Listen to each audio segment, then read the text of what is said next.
God makes no mistakes on who he puts in your life. Marriage is about love, trust, and friendship and unity. We marry for sickness and health, to death do us part. Our daughter Shannan loved you with all of her heart. Your children loved you to the moon and back. Shannan's family was her world. Shannan put a crown on your head. But unfortunately, the day that you took their life, God removed that crown. We loved you like a son. We trusted you. Your faithful wife trusted you. Your children adored you, and they also trusted you. Daddy is a hero. Hey True Crime Besties, welcome back to an all-new episode of SERIALously.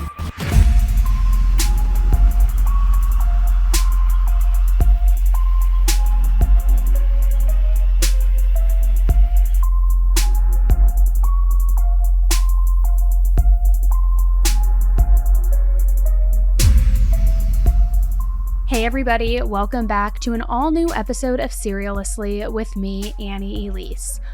Alright guys, this is the episode you have been waiting for, the one that so many of you have been requesting for such a long time, which honestly really surprised me. I never expected in a million years to not only do this episode, but that people would still want to even know about this case, but here we are. And it is the deep dive into Chris Watts. Now, if you have been listening to my podcast or following my YouTube channel for a while now, then you know I have definitely done deep dives into his mistress, Nichol Kessinger. However, I have never done a Chris Watts deep dive. I've done some little update videos here and there since he's been incarcerated, things where he has called out Nichol as being a Jezebel and relationships that he allegedly has had while he's been in prison, but I've never done a deep dive of the case start to finish. So in my last episode, when it was just one of those more, topical updates, I asked you guys, would you even be interested in the deep dive? And so many of you, to my surprise, said yes. So here we are. And I love to do my thorough deep dives where I go in like the depths of hell on the internet, extract every single detail I can possibly find, and deliver it to you guys. So today's deep dive, we're not just talking about Chris Watts, about the murders, about what happened. We're going to go over everything. We're going to go over the backstory, Shanann's previous marriage, the fallout, the affair, Nichole's alleged, wink wink, involvement, everything in regards to this case. So buckle up. You are going to be with me for a while. And right when you think that it's going to be wrapped up and, we're going to put a bow on it and be done, I'm going to throw some more information at you because I have been researching this case for literal years, going through the discovery, going through the interrogations, the polygraph, all of it. So we have got a lot to go over, guys. So let's just jump right into all of it. Around 2 a.m. on August 13th, 2018, Shannan Watts got home from a business trip. She was working in direct sales for a company called Thrive, and her friend Nicole Atkinson also worked for that company and had been on that trip with her. So after a long day of traveling, Nicole drove both of them home from the airport. She dropped Shannan off at her home in Frederick, Colorado. She made sure that she got inside safely, and then she drove home. Little did Nicole know that she would essentially be the last person to ever see Shannan alive. Because just 2 days later, on August 15th at 11 p.m., Shannan's body was found in a shallow grave near an oil drilling site. It was about 40 miles away from her home. The bodies of her daughters, 4-year-old Bella and 3-year-old Cece, were also found a day later. They were found inside crude oil tanks about 200 yards away from Shannan's body. Shannan was in a purple t-shirt and underwear. She had a plastic bag on her head and another wrapped around her feet. She had abrasions on her neck and also to the left side of her face. An autopsy revealed that she had been strangled to death. Cece was found in a pink and black shirt and wearing a diaper. She didn't have any visible injuries, and it was determined that she had been smothered to death. Now Bella had also been smothered. She was wearing bright pink pajamas, but unlike Cece, Bella had many injuries. There was blunt force trauma to her jaw, lacerations in her mouth, and she also had bite marks on the surface of her tongue. So all of these injuries made the medical examiner come to the conclusion that Bella was fighting for her life in her final moments. But it's not like investigators just happened to find these bodies by chance. There wasn't a long drawn-out search that led them to this oil drilling site. The killer actually told them exactly where to look. He had already been identified. And the killer was none other than Shanann's husband and Bella and Cece's father, Chris Watts. And look, I know that most of you are familiar with this case because in 2018, you couldn't avoid it. It was all over the news. And since then, it seems like Chris Watts has really been inserting himself into the media cycle every few months. People are constantly coming up with new theories, new questions, just really trying to understand why Chris did what he did. Especially because from the outside, Chris and Shanann always had seemed like they were in this great, happy marriage. They met back in 2010 because they had a mutual friend in common. That friend went to Shanann and told her about Chris and how, he was such a great guy. She had to meet him. She had to check it out.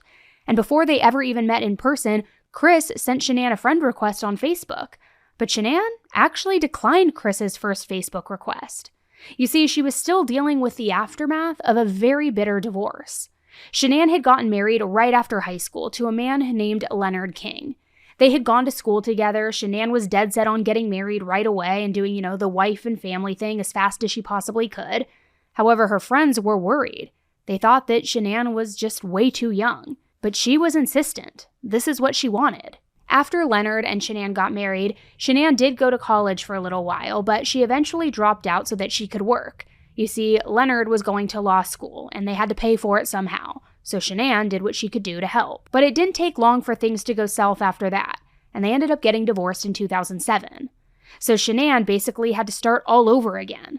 Financially, she definitely wasn't in a good place. However, being the extremely hardworking person that she was, she did hold down a couple of different jobs until she could afford to buy her very first home at just 25 years old. So she did have her feet underneath her, definitely. It's not like she was completely and totally devastated by this divorce. But still, by the time that Chris was sending her that friend request over on Facebook, she was a little bit hesitant to reply right away. She had done so well for herself by this point, by herself, after hitting, her version of rock bottom. So she didn't want to put herself out there again just to be hurt again. However, eventually, on top of that friend request that Chris had sent her, he followed up with a message in July of 2010. And this time, Shanann actually replied. They clicked right away.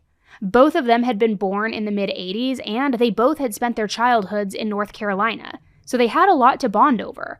However, they weren't exactly the same, by any means, because in high school, Shanann had been more of a theater kid and the very responsible one. She was kind of like the mom of the friend group, if you will.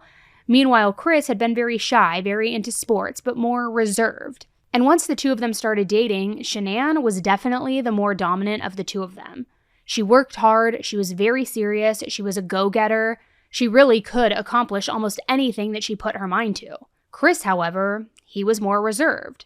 But Shanann looked at him as a very trustworthy guy, somebody that she could always count on. So after dating for a couple of years, in 2012, Chris and Shanann decided that they wanted to move to Colorado. Now, by this point, they were actually engaged, and they were planning to have their wedding in North Carolina, where most of their family lived, but they were planning to make this move to Colorado. So Chris ended up moving to Colorado by himself before the wedding to, settle into his new job, into the new life ahead of their wedding. And then on November 3rd, 2012, Chris and Shanann got married in Charlotte, North Carolina. After the wedding, Shanann joined Chris in Colorado. And then a year later, on December 17th, 2013, they had their first child together, a little girl named Bella Watts. Now, I want to backtrack just a little bit here because Shanann had been absolutely overjoyed, ecstatic when she found out that she was pregnant. She had been struggling with health problems pretty much her entire life. In her mid-20s, Shanann had started losing a lot of her hair, and she felt terrible almost all of the time. Eventually, she was diagnosed with lupus and with fibromyalgia. So she was told that it was very unlikely that she would ever become pregnant. So this was an absolute miracle. She was over the moon. It was just a complete shock when she found out that she was expecting. However, she was told that this pregnancy was high risk. She had to take it easy. So because of that, she stopped working. And Chris ended up working as a mechanic at a local car dealership. Now, in a complete shocker to her, Chris, and family, friends, even doctors, Shanann found out that she was pregnant again in late 2014. Now again, this pregnancy, it was definitely high risk and it was very difficult on her. But on July 17th, 2015, Shanann gave birth to another little girl, Cece Watts. Now, while Chris and Shanann were definitely excited about this new addition to their family, it was also a very stressful time for the two of them, because just a month earlier, prior to Cece's birth in June of 2015, the family had filed for bankruptcy. Together, Shanann and Chris had a combined income of about $90,000 per year, but they were living way beyond their means. They had bought this big, beautiful home that was valued at around $400,000 at the time. They also had mounting credit card debt and student loan debt. And unfortunately, both of their daughters also had medical issues. So you add doctor bills and hospital bills on top of everything else, and they were in a very stressful financial situation. In the bankruptcy filing, they said that their $3,000 mortgage payment and their $600 car payment took up most of their cash. They had a hard time paying for those things, let alone groceries, supplies, and everything else. Their HOA had even sued them for not paying their HOA fees. Now, by this point, Chris had a new job. He was working as an oil field technician for Anadarko Petroleum. He had loved being a mechanic. However, he also had a really bad case of carpal tunnel syndrome, which is, when your hand stiffens up, where it's hard to do things. It's hard to have motor skills with your hand. So it made it almost impossible for him to do the job of a mechanic, which is why he became an oil field technician. And in the meantime, Shanann was working at the Children's Hospital in Colorado at a call center job. However, she wasn't making much money in that position. So it felt like the two of them, they just could not catch a break. Eventually, though, Shanann switched to doing direct sales for a multi-level marketing company called Lavelle, or Thrive. They sold healthcare supplements. Shanann started out part-time, but eventually she made it her full-time job.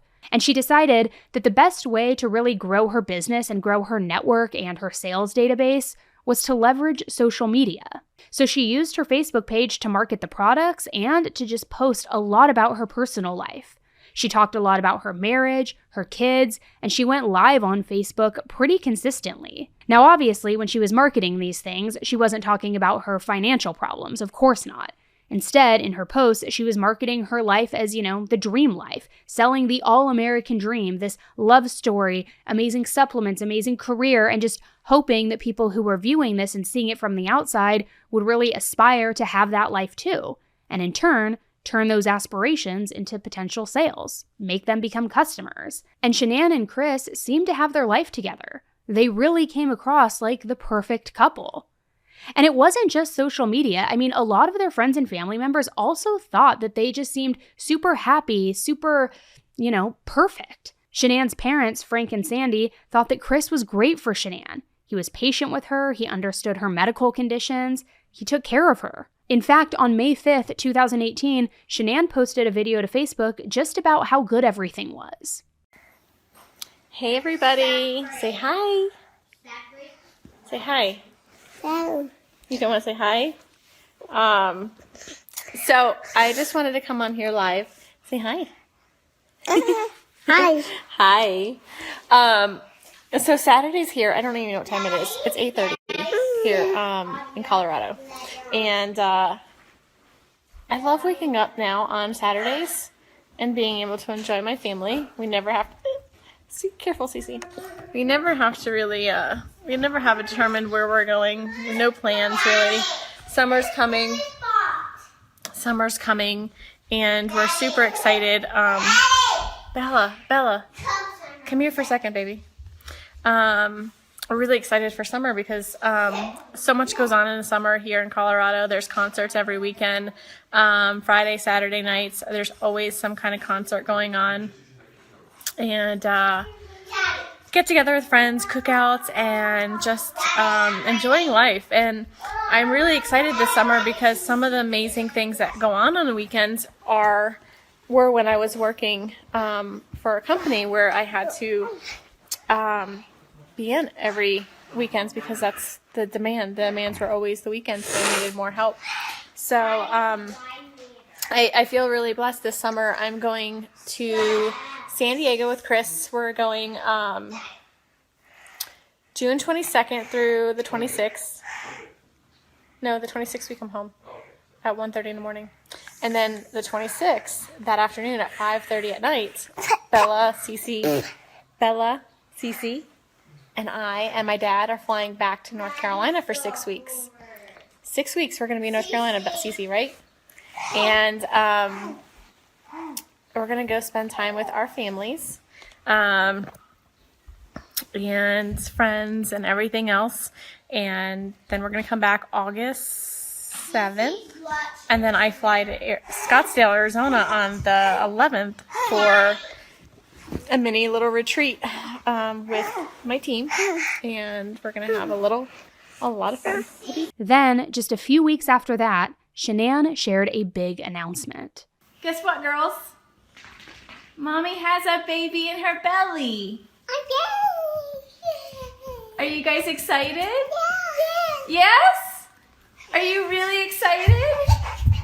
Oh my goodness. Come give me hugs. Oh. I love you, girls. I got the baby a hug. You want to give the baby a hug? I love you, Bella. A couple of days later, Shanann posted a video of Bella. My daddy is a hero. He helps me grow up strong. He helped me snuggle too. He reads me books. He ties my shoes. If you're a hero, blue and blue, my daddy is love you. And this just goes to show how constant Shanann was active on social media. She shared every aspect of her life in real time as these moments were unfolding. And a few days after she posted that video of little Bella, she also posted a very loving tribute to Chris for Father's Day. It read, "Chris, we are so incredibly blessed to have you. You do so much every day for us and you take such great care of us. You are the reason that I was brave enough to agree to number 3. From laundry to kids' showers, you are incredible, and we are so lucky to have you in our life. Happy Father's Day." So we have this woman who is praising her husband, essentially, right? She's talking about how great he is, also how excited she is to be able to spend time with him and their children that summer. So how do you go from that to then finding 3 bodies in an oil field? And also, Chris confessing to annihilating his entire family. How could a seemingly happy marriage deteriorate so quickly? Well, starting in June, Chris began growing very distant from Shanann. He was quiet, cold, and he was uninterested in her or the girls. Text messages from the beginning of July show the start of some issues in their relationship. Now, by this point, Shanann was spending the 6 weeks visiting family in North Carolina, and the girls were also there with her. Meanwhile, Chris had stayed back home. He had to work, but he had plans to meet up with them towards the end of their trip. So on July 10th, Shanann texted Chris asking him if he was okay because he hadn't said much during a previous phone call that they had. She said that she wished that her husband would just actually talk to her.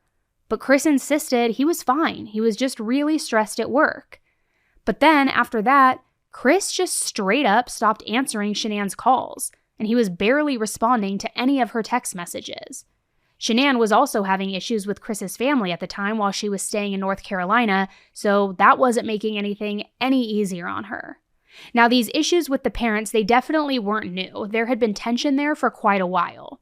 See, years before Shanann and Chris even got married, Chris's mom, Cindy, straight up told Shanann that she didn't think that Shanann loved Chris, that she actually loved him. There was apparently such turmoil, too, in those relationships that a bunch of relatives didn't even go to their wedding. Which, that all sounds pretty bad, yes, but it was nothing compared to what actually went down during this visit with his parents in North Carolina. See, Cece, their young daughter, she had a severe peanut allergy.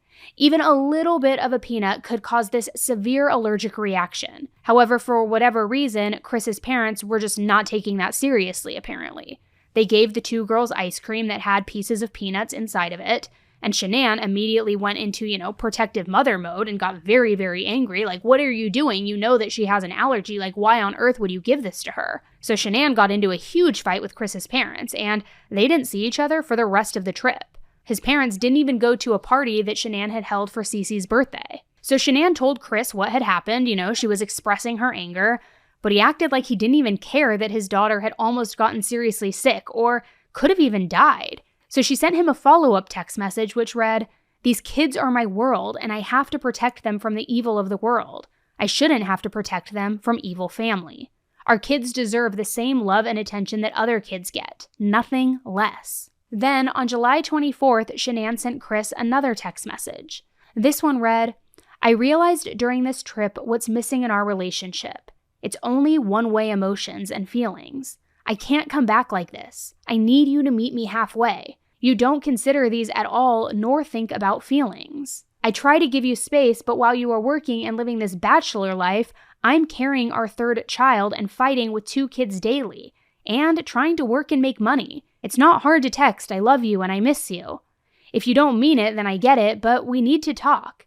I kept looking at my phone all night and no response from you. Seriously. We didn't just start dating yesterday, we've been together 8 years and we have 2.5 kids together. So by this point, there was definitely a fracture in their relationship. Whether it was surface level, it was certainly emotional at this point, and Shanann wasn't just sending these angry text messages to Chris, she was also telling her friends all about Chris's strange behavior.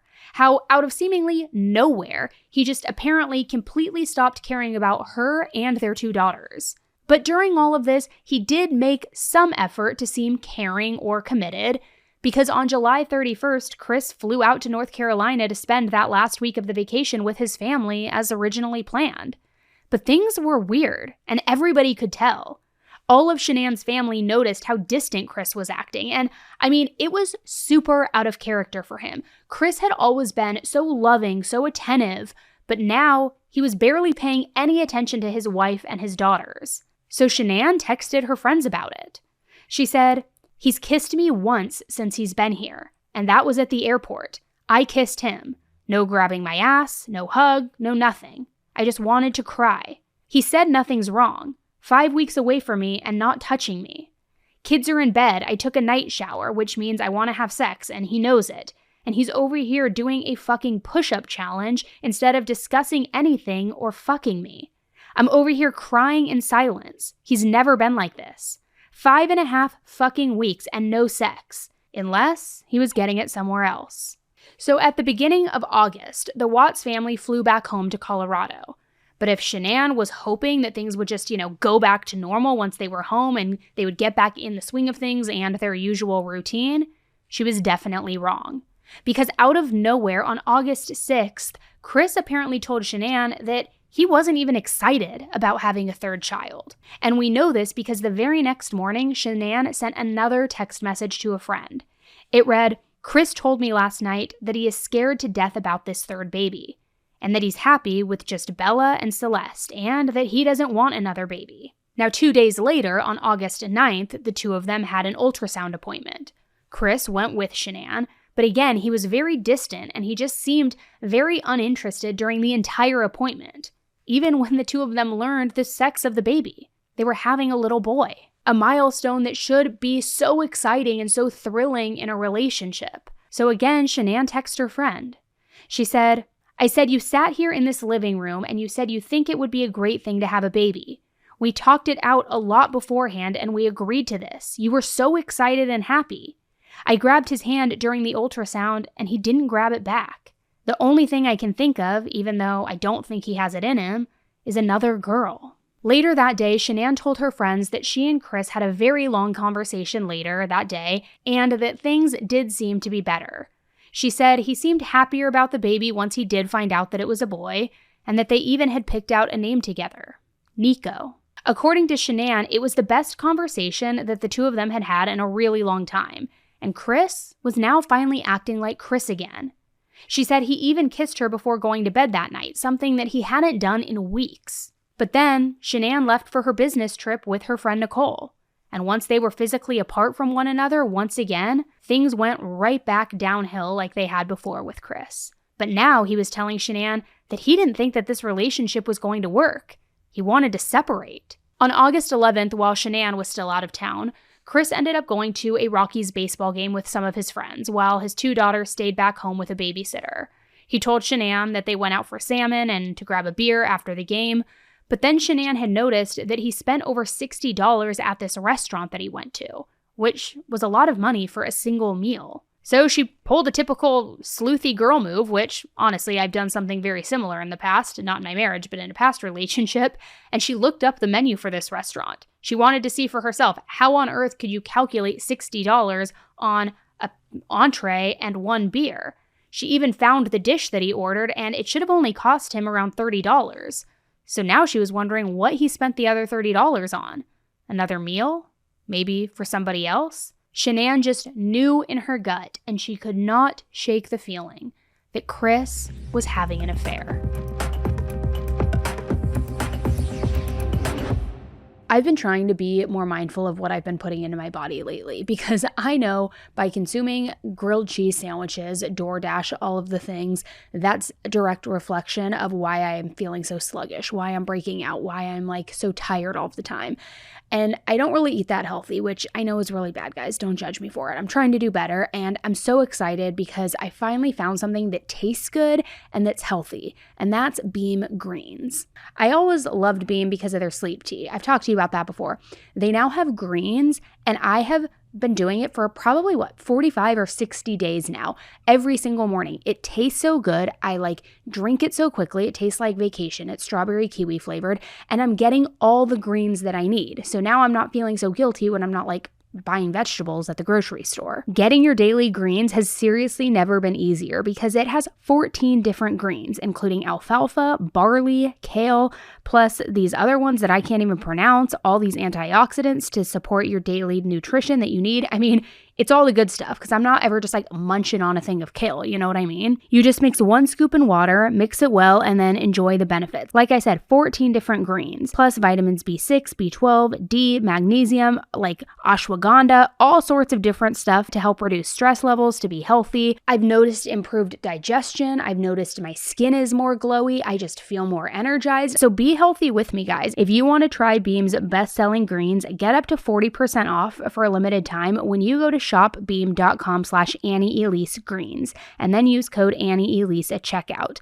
That's shopbeam.com/AnnieElise Greens, and use code AnnieElise for up to 40% off. And don't worry, I know that was a mouthful, but it's all going to be linked in the episode show notes. All right, guys, I am about to give you another parenting hack. Typical children's vitamins are basically candy in disguise. They are filled with 2 teaspoons of sugar, unhealthy chemicals, other gummy junk that growing kids should never eat, and that's why Hiya was created, the pediatrician-approved super-powered chewable vitamin. While most children's vitamins are filled with 5 grams of sugar and can contribute to a variety of health issues, Hiya is made with 0 sugar and 0 gummy junk, yet it tastes great and it's perfect for picky eaters. It's formulated with the help of nutritional experts, and Hiya is pressed with a blend of 12 organic fruits and veggies. Then they are supercharged with 15 essential vitamins and minerals, including vitamin D, B12, C, zinc, folate, and so many others that help support immunity, energy, brain function, mood, concentration, teeth, bones, I mean, you name it. It's also non-GMO, vegan, dairy-free, allergy-free, gelatin-free, nut-free, and everything else that you can imagine. Hiya is designed for kids 2 and up, and it's sent straight to your door, so parents have one less thing to worry about. Now, my kids are picky eaters. They love their dino nuggets through and through, but they love the taste of these. Not to mention, when our Hiya package arrived, they were able to decorate their bottles with cute stickers, customize them. They're able to personalize it. It's so much fun. Then they send you eco-friendly refills every month to put back in that bottle. I also recommend checking out their new kids probiotic and their nighttime essentials because those are great as well. And we've worked out a special deal with Hiya for their best-selling children's vitamin. Receive 50% off your first order. And to claim this deal, you must go to hiyahealth.com/AE. This deal is not available on their regular website. So go to hiyahealth.com/AE and get your kids the full body nourishment that they need to grow into healthy adults.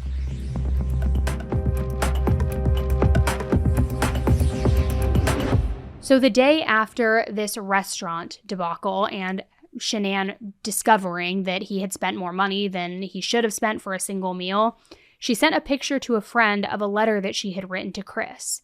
She planned to give this letter to Chris when she got back to Colorado the following day. The letter read, "My dearest Chris, I don't know where to begin. I am so lost for words. I can't even explain how hard this pain is.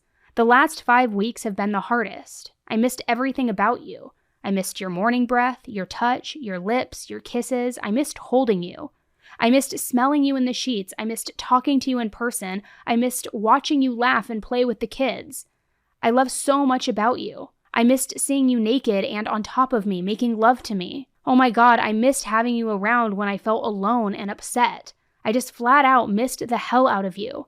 We haven't been away from each other that long since 2012. I really don't know how we, quote, fell out of compatibility, end quote, or if that is somebody else's words.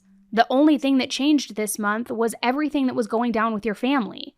I can't change what happened, but I can try to work things out with you, with them. But there has to be a mutual respect for everyone. I don't want to lose you, ever. I will suck it up and be civil with your family because I love you, but there has to be the same respect on the other end. That is what's right.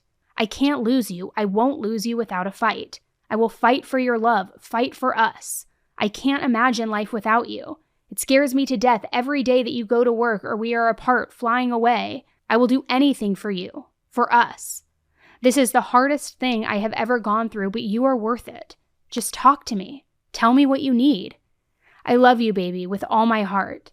Happy anniversary. Love always, Shanann. So as I mentioned earlier, Shanann was dropped off at her home around 1:48 a.m. on August 13th. The next day, she had an OBGYN appointment scheduled and also a really important business call that had been set up.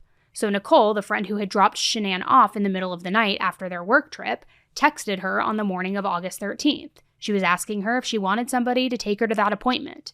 Nichol knew what Shanann was going through with Chris, and she also knew that Shanann had been feeling pretty sick during her pregnancy. There were also a few days in North Carolina where she was feeling really, really bad. So Nichol wanted to be there for Shanann. She wanted to be a good friend for her. But hours went by, and Shanann didn't reply to Nichole's text message. And that was really odd. Shanann's phone was almost always glued by her side, especially because she needed it for work, because she was so active all the time on social media. So Nichol decided to talk to a few of her and Shanann's mutual friends.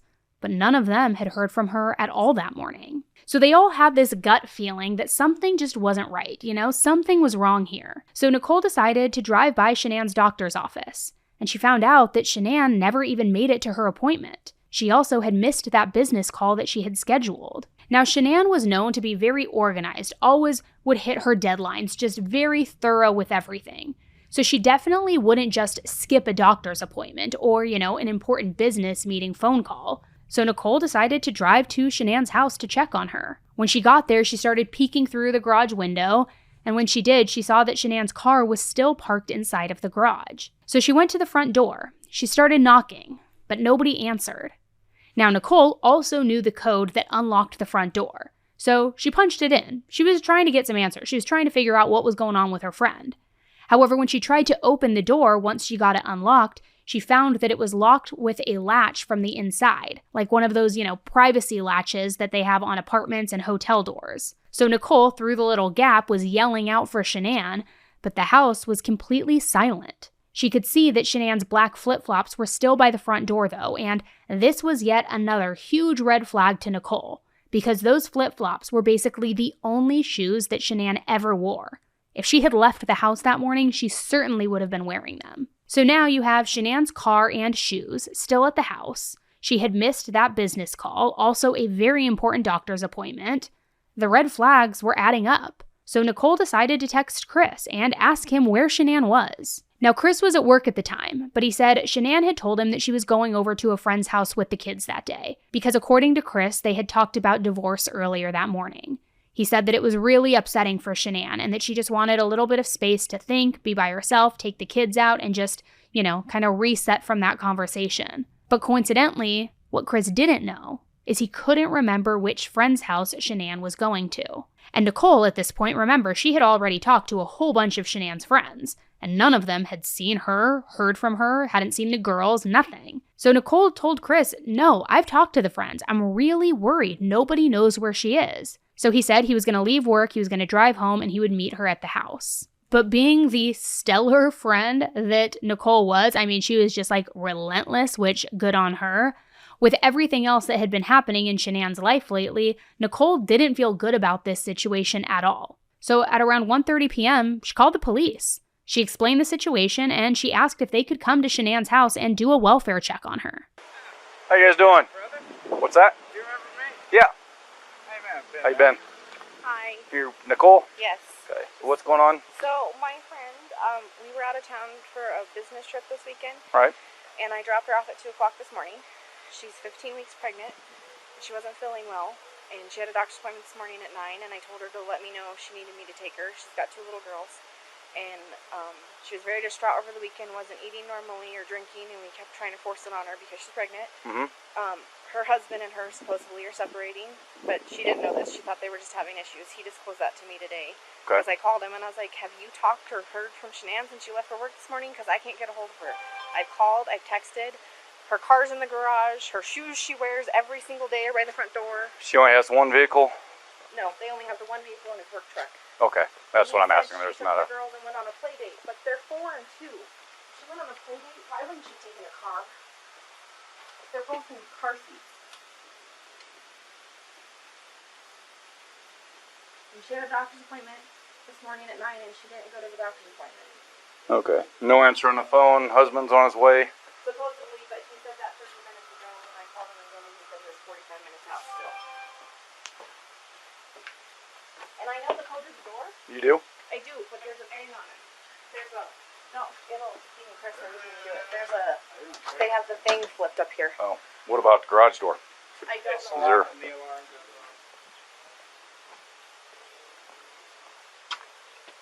do you mind calling him and seeing if we can get a passcode to this and get me permission to go in?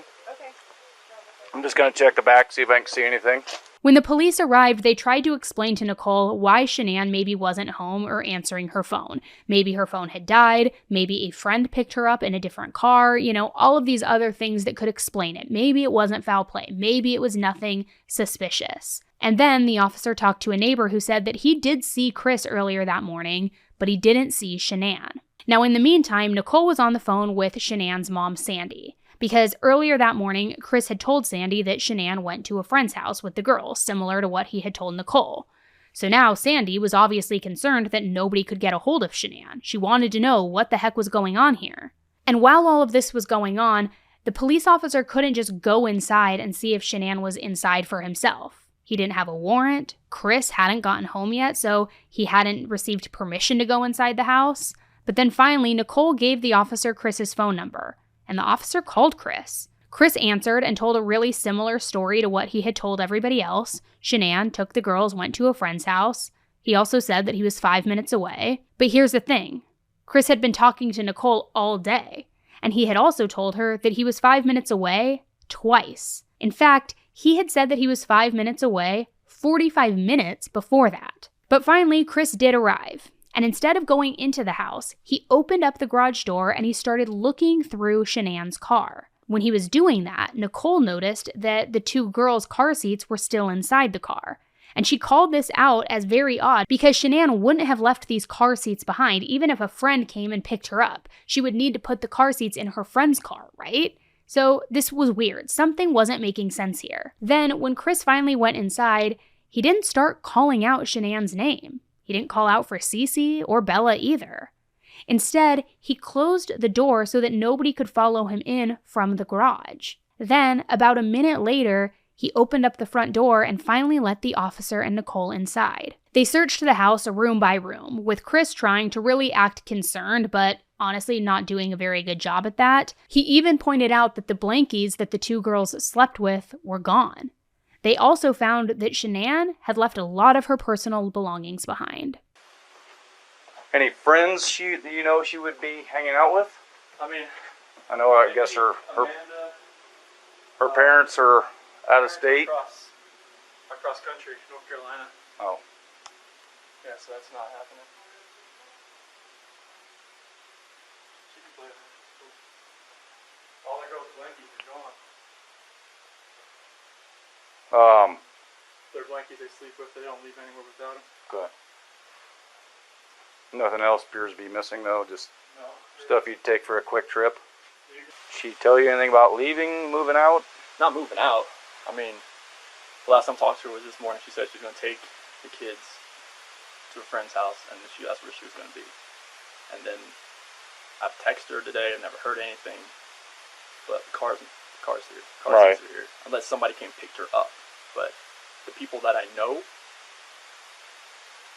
nobody's heard from her, nobody's seen her. Right. Then a neighbor came by and asked Chris and the police officer to come over to his house. He had security cameras set up all around his house, all around the perimeter, some of which were pointed directly at the Watts driveway. So hopefully they could use that footage to figure out where Shanann was, who she left with, what time she left, start building a timeline. Now, up until this moment, Chris had been unusually calm, especially for a guy whose whole family was basically missing at this point. However, while everybody was watching this footage play from the neighbor's house, Chris became antsy. He was putting his hands on his head, he was fidgeting, he was talking nonstop, he was scrolling on his phone, he was looking very nervous. And right there in the neighbor's security footage, it showed that around 5:17 a.m., Chris's truck backed into the driveway, and he loaded something in the back seat. Then he left, and nothing else was caught on camera. No Shanann, no little girls, no other cars, nothing. Now, around this time, another police officer showed up at Chris's house, and Chris had left his neighbor's house to then go meet this other officer. So when he did, the neighbor pulled this cop aside in his house and kind of said, hey, something's not right here. Chris is acting really weird. He's never acted like this before. I know him well. Something is up here. He never talks. So the fact that he's over here blabbing his mouth makes me kind of suspicious. Yeah, but I mean, put yourself in his situation. Oh, I agree. So hours went by with no sign of Shanann and no sign of the girls. The next day, Shanann, Bella, and Cece were officially declared as missing. The Colorado Bureau of Investigation and the FBI joined the search for them. People were handing out flyers, they were conducting searches, and Chris, he took to the media in a very now infamous interview, and he was pleading for his family's safe return. What's going on right now around your house? Right now, it's you got K9 units, the sheriff's department. Everybody's like they're doing their best right now to figure out like if they can get a scent, see where they went. If they went on foot, they went in a car, they went somewhere. And right now, it's just like they've been on point. They're going through the house trying to get a scent, and hopefully they can pick something up to where it's going to lead to something. What happened? Your wife came home. Tell me what's... She came home from the airport 2 a.m. and I left around 5:15. She was still here.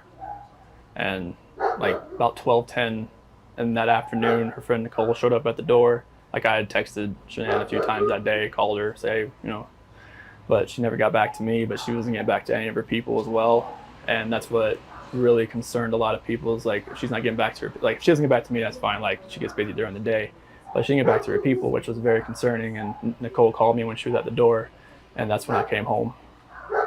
And then walked in the house, and nothing was vanished. Nothing was here. I mean, she wasn't here. The kids weren't here. Nobody was here. What's your wife's name? Shanann, Shanann. What's your kids? Bella and Celeste. How do you spell Celeste? Celeste. How old are your daughters? 4. Bella's 4. Celeste is 3. And so, how many times did you try calling her? I called her 3 times, texted her about 3 times just to say, what's going on? Like because after I called her and texted her once, it's like maybe she was just busy. Like she had just gotten back, like everybody's probably calling her from her trip. She just got back from Arizona, and I figured she was just busy. But when her friend showed up, that's what it was like. It registered like, all right, this isn't right. Do you think she just took off? Do you think? I mean, right now I don't even want to just like throw anything out there. Like, I hope that she's somewhere safe right now and with the kids. But I mean, could she just taken off? I don't know. But if somebody has her and they're not safe, like I want them back now. Like that's what's in my head. Like if they're safe right now, they're gonna come back.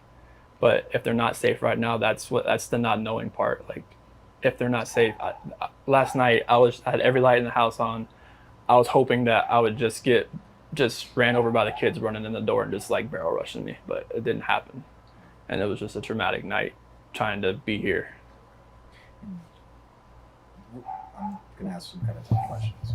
relationship with the kids. Yeah, my kids are my life. I mean, those smiles light up my life. And this, like, I mean, last night, like, during, like, when they usually eat dinner, it was just like, I miss them. Like, I mean, I miss telling them, hey, you got to eat that or you're not going to get your dessert, and just like, you're not going to get your snack after. I miss that. Like, I miss them, cuddle up on their couches. They have like a Minnie Mouse couch and a Sophia couch that they cuddle up on and watch, Bubble Guppies or something. And it was just like, I was, it was tearing me apart last night, and I needed that. I needed that last night. And for nobody to be here last night and to go into their rooms and know that I wasn't going to turn the rain machines on, and I know that I wasn't going to turn their monitor on, and know I wasn't going to kiss them to bed tonight. It was that's why last night was just horrible. I couldn't do it. I want everybody to just come home. Like, wherever they're at, come home. That's what I want.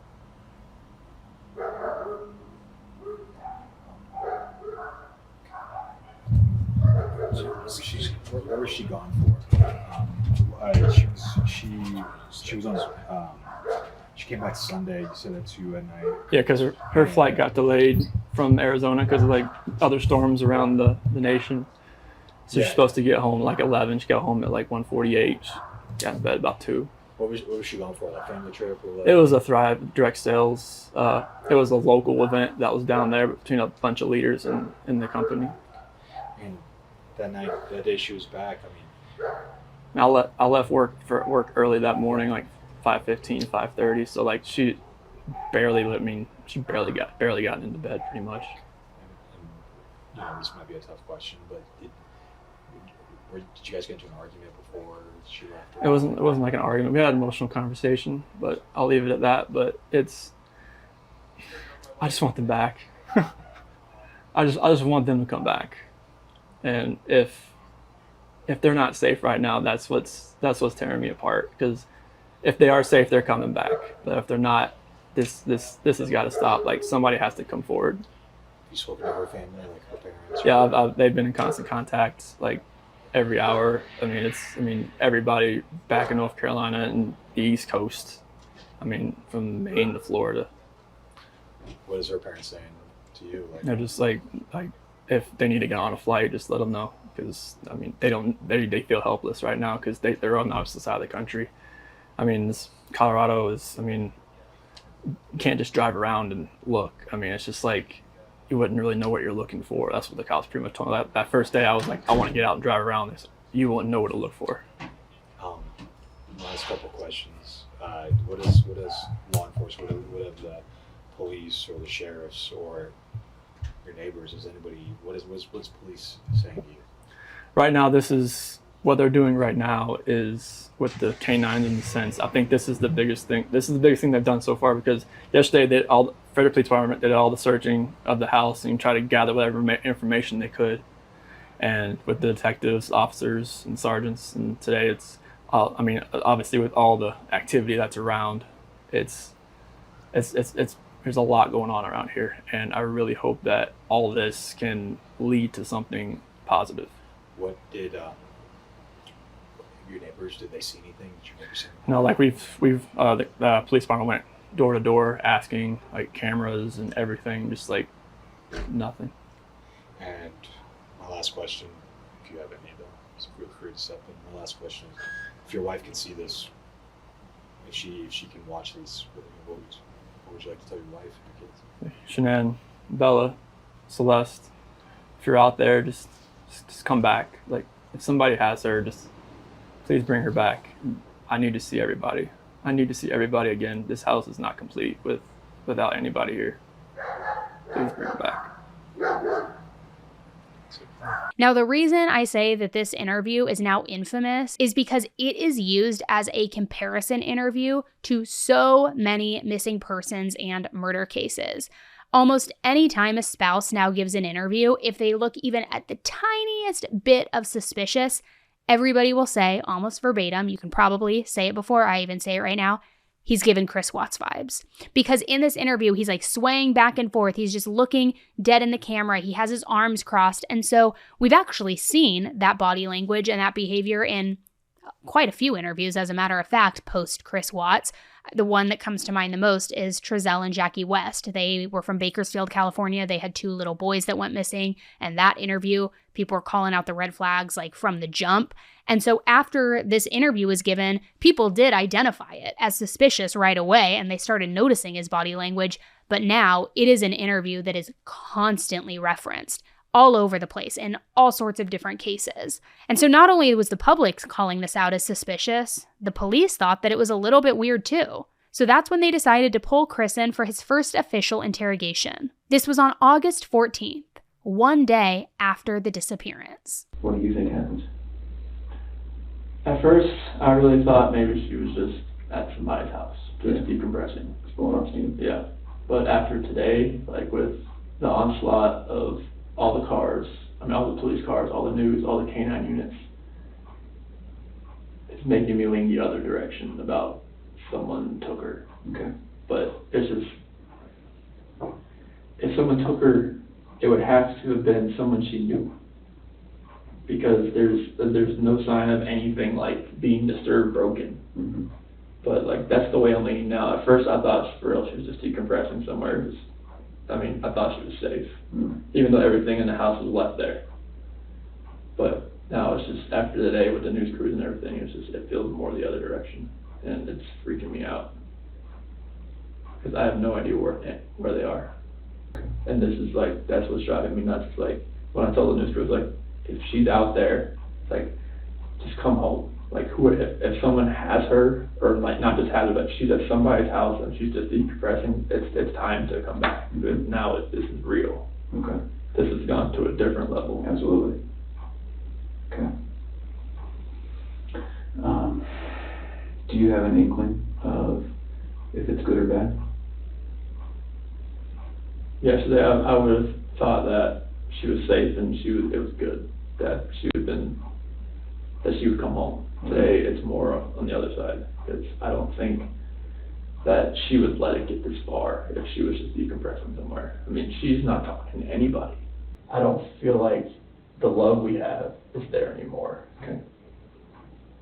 And it's just like, I don't feel like, I mean, if we want to stay together for the kids, I'm not sure if that's going to work. Like bringing That's what you told him? Yes. Okay.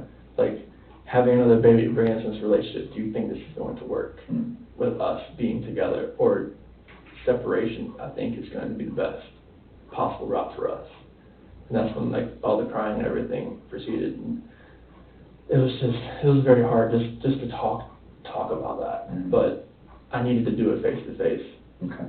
And I needed to see her face, like while I did it. I couldn't text, phone, whatever. I needed to be face to face and be able to see her and know that she was going to be at least reciprocating back to me. Oh, what did she say?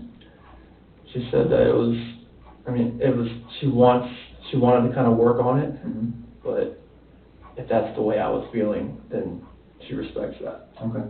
And she said that most of the time when you have kids and you have a relationship where people they don't love each other anymore, they fall out of love, this connection, that having kids, even bringing a new baby into the equation, doesn't always work as well as keeping the couple happy and the kids happy. It's like it almost is better if two are on different different sides.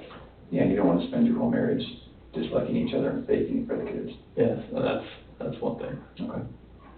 Is that accurate? I don't want that's totally accurate. Okay. I mean, you don't want to be the people parading around with a mask on when the kids are around, and then when the kids go to sleep, you just go your separate ways. Okay.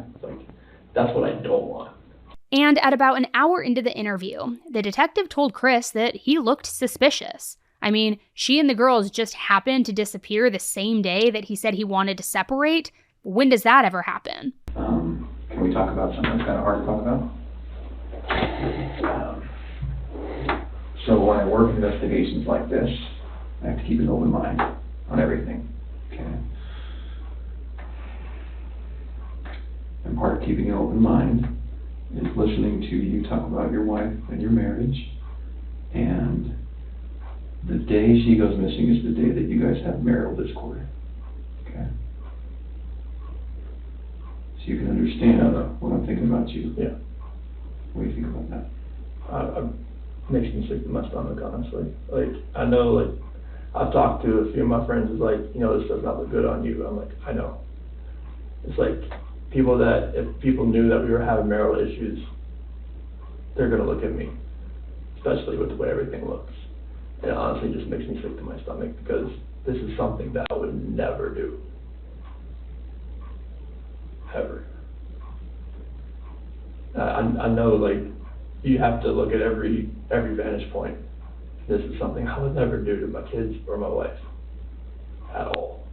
I'm not sure, like, what I could do to make people believe that, just because if they knew we were having marital discord, they would automatically look at me. But there's no, I would harm anybody in my family at all. And I know we were having marital discord, and we had that conversation that morning, and then she goes, we have no idea where she is, or the kids.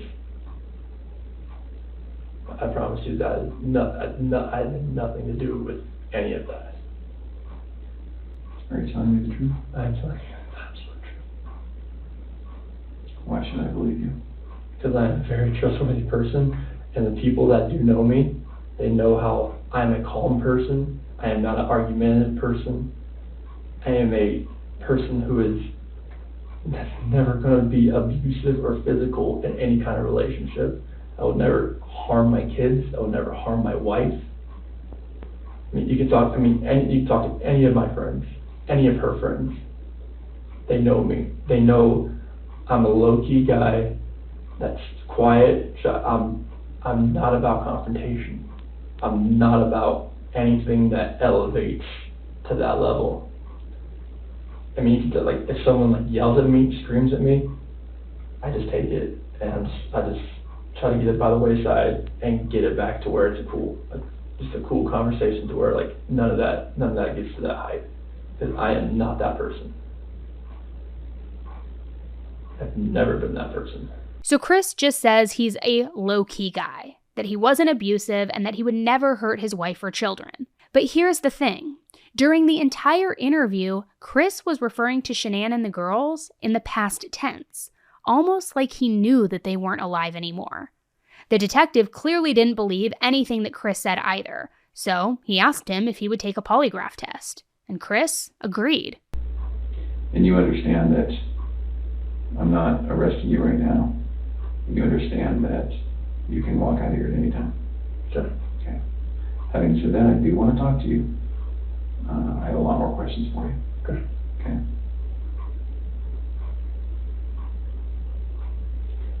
Do you know where your wife is? I do not know where my wife is. Are you telling me the truth? I'm telling you the absolute truth. Okay. The investigators also asked to search Chris's phone, which he did agree to. And in it, they found text messages between him and Shanann, which indicated that they were in fact having a lot of marital issues. Chris had also told investigators that he had called the local hospitals, to see if Shanann or the girls maybe were there, maybe there had been some terrible accident. But now, when the police were looking at his phone records, they saw that each of those calls made to these hospitals lasted less than a minute. That seemed way too short of a time to get an answer. Which, think about it, even if they answer right away and they don't put you on hold for any reason, it's going to take some time to explain who you are, who you're looking for, verify who you are, and then the person who's on the call would have to check their records almost immediately, which I don't see all of that activity happening in a minute, no less than a minute. I can't even make an appointment for literally a dentist checkup in that amount of time. So it definitely seemed more likely that he called these hospitals and just quickly hung up, just making sure that at least it was inside his call log, just making sure that having those numbers inside his log would be enough. Show that he truly did call and look like the curious, husband who wanted answers. But that was just theory. The police had to test this theory. So as a test, an officer called one of those hospitals and gave them a fake name. And they asked if that person was a patient there. And it took over 2 minutes for him to get an answer. So it was just another thing that made the detectives think that something just wasn't right with Chris. They did learn that Chris had contacted Shanann throughout the day. He had called her numerous times and sent her several text messages saying things like, "If you take the kids somewhere, please let me know where they're at. Can you call me, please? Where are you?" But after one of these calls, Chris also called the daycare that the girls went to. And according to the school's officials, he called to unenroll his daughters. Which I gotta say, it is just super, super suspicious if you ask me. If your children are missing, you're not calling their school to unenroll them. That seems a little premature. But that wasn't all. The detectives also discovered that Chris had been keeping an even more massive secret from them. Shanann was right. He was having an affair. He was having an affair with a coworker named Nichol Kessinger. And boy, oh boy, once the police got a hold of Nicole's phone, it painted a very clear picture. If you're anything like me, you are always on the lookout for products that don't just promise, but actually genuinely improve your life. And listen up, because I'm able to share one that is one of my absolute favorite finds. Lume's deodorant wipes. This is a game changer. I first realized that I loved this product when I noticed how it kept me feeling fresh and odor-free for a full 24 hours, something that no other product could deliver so consistently. And the best part is Lume is designed for your entire body, so it works for your pits, your privates, your feet, literally anywhere on your body. It's also the perfect solution for the on-the-go moments or traveling when you want that just showered feeling without the actual shower. OBGYN developed, Lume gives me peace of mind with its safe formula, and the scent is so refreshing. It's something that I actually look forward to using. Whether it's keeping up with my busy days or helping me stay fresh while I'm traveling, Lume has become my go-to, and I can't recommend it enough. Lume's starter pack is perfect for new customers. It comes with a solid stick deodorant, cream tube deodorant, 2 free products of your choice. I chose the mini body wash and the deodorant wipes, and free shipping. And as a special offer for listeners, new customers get 15% off all Lume products with our exclusive code. And if you combine the 15% off with the already discounted starter pack, that equals over 40% off their starter pack. Use code AE for 15% off your first purchase at lumedeodorant.com. That's code AE at LUMEDEODORANT.com. Let me ask you guys a question. How does bloating and irregularity impact your day-to-day life? Because for me, whenever I feel like my digestion is off track, it affects everything. I feel sluggish, uncomfortable. Honestly, it kind of messes with my mood too. And if you're like me, don't you feel like every health recommendation these days is just overly complicated, hard to stick to, or just plain expensive? I mean, I get it. But here's where it gets easier. Seed's DS-01 Daily Symbiotic. This is a 2-in-1 probiotic and prebiotic that doesn't just stop at gut health. It's formulated with 24 clinically studied strains to support not only your digestion, but your skin, your heart, immune system, and so much more. I've noticed such a difference since I've started using it. My skin is glowy, it's clear, and after 2 weeks, I feel less bloated, I feel more regular, as TMI as that is, I feel lighter overall. Plus, like I said, it's just been amazing for my skin, which is something I wasn't expecting from a gut health product, but your gut health really does affect so many different factors. Seed makes it simple. Just 2 capsules a day, no need for refrigeration, so it's easy to fit into your routine. I even use their trial vial when I'm on the go and when I'm traveling, and it is a lifesaver. And if you need further proof, 81% of Seed's users feel less sluggish after meals, and 87% say that they feel more in control of their whole body health since starting DS-01.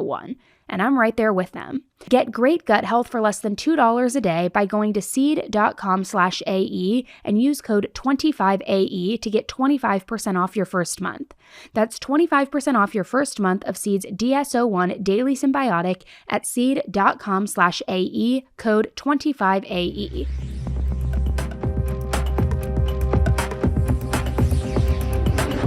So early the next morning, on August 15th, an FBI agent was able to corroborate Chris's claim that he was having an affair with Nichol. A regional manager from his job called to say that they had found some emails to prove it. And almost 2 hours later, Nichol called the police herself and told them that she was in fact having an affair with Chris. Now, there's some speculation as to why she called the police at this specific time, and I will talk about that in a little bit because we have got a lot to talk about regarding Nichol. But for now, let's just say Nichol said that she called them because she says she saw Chris on the news, and she realized in that moment that he had been lying about his marriage and about Shanann's pregnancy.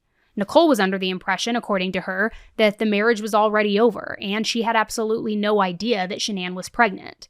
So the investigators continued to do some digging, and they discovered that Chris and Nichol had started talking in the early months of summer in 2018. Nichol also worked at Anadarko, and she would sometimes see Chris in the break room. Then one day, Chris went by her office and started talking to her. Then the casual break room chats turned into something more. And one day, Chris went by her office and started talking to her there. Then he added her to his phone as a contact on June 14th. They met up outside of the office later that month, and Chris had told Nichol that he and his wife were in the process of separating and that he was also almost divorced. So by July, while Shanann was away with the kids in North Carolina, Chris and Nichol were having a field day. They were seeing each other 4 to 5 times a week. Their relationship had also become physical by this point, and later that month, Chris told Nichol that his marriage was officially over. On July 14th, they went on a date at the Shelby American Collection Car Museum, and while they were there, Shanann had tried calling Chris 4 different times, but each time, the calls went unanswered. And just remember, this was all during the time where Shanann was freaking out because something seemed off with Chris. However, he would never tell her what it was. A few days later, on July 18th, Nichol sent Chris these semi-nude bikini pictures, which he decided to save on a secret app on his phone. It's an app that looks like a normal calculator app, but it's actually a secret place to store photos or videos so that if somebody happens to see that app, if they're going through your phone, they won't suspect that it's a hidden folder. It's disguised, as a calculator. So she sends him all these really cringe nude, semi-nude, I should say, bikini photos of herself, and he saves them into that app. Then 10 days after that, Chris and Nichol go on a trip together to the Great Sand Dunes National Park. And there, they spent the night together. So he's ignoring his pregnant wife, his 2 young girls. He's making Shanann feel so insecure, all while he's in this, romantic whirlwind with his coworker, while his wife is calling him, texting him, pleading with him, trying to make things better. And as if that wasn't bad enough, on July 30th, Chris gave Nichol a card that had a love letter written inside of it. Then he just up and left to go see his family in North Carolina like nothing ever happened. All while Chris and Nichol continued to message and stay in contact with each other while Chris was away. And remember how I said that Chris was at that baseball game on August 11th and he had paid the $60 for that beer and salmon, and Shanann knew something was off about that? Well, no surprise obviously, but Chris was actually on a date with Nichol that night.